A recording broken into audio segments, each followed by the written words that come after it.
দর্শক, স্বাগত জানাচ্ছি মানবজমিন লাইভে। সঙ্গে রয়েছে আমি মারুফ হাসান। এই মুহূর্তে সরাসরি যুক্ত রয়েছে রাজধানীর শাহবাগ থেকে। শিক্ষার্থীরা একটি বড় বিক্ষোভ মিছিল নিয়ে বঙ্গভবনের দিকে অগ্রসর হচ্ছেন। তারা মূলত আজ রাষ্ট্রপতির কাছে স্মারকলিপি প্রদান করবেন। সেই লক্ষ্যে শিক্ষার্থীরা বিক্ষোভ মিছিল নিয়ে এই মুহূর্তে শাহবাগ গোল চত্বর প্রদক্ষিণ করছেন এবং তারা মূলত গুলিস্তানের দিকে যাচ্ছেন।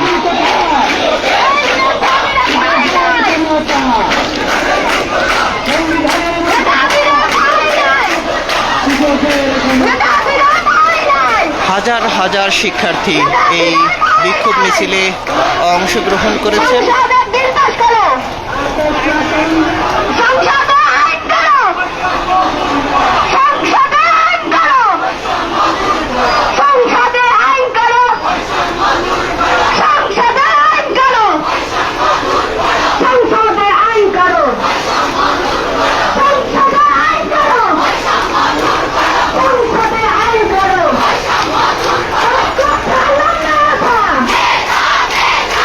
আজকের নারী শিক্ষার্থীদের আলাদা একটি মিছিল, পাশাপাশি এর পিছনে রয়েছে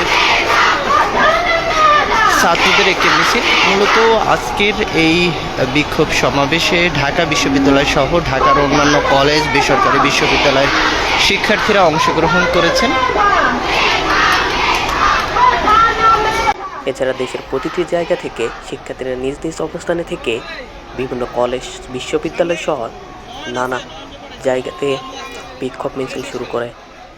এই মিছিল, এই গণপদযাত্রার মূল উদ্দেশ্য হচ্ছে তারা রাষ্ট্রপতির কাছে স্মারক প্রদান করবে, যাতে করে পরবর্তীতে এই কোটা প্রথার বৈষম্য দূর করা যায়।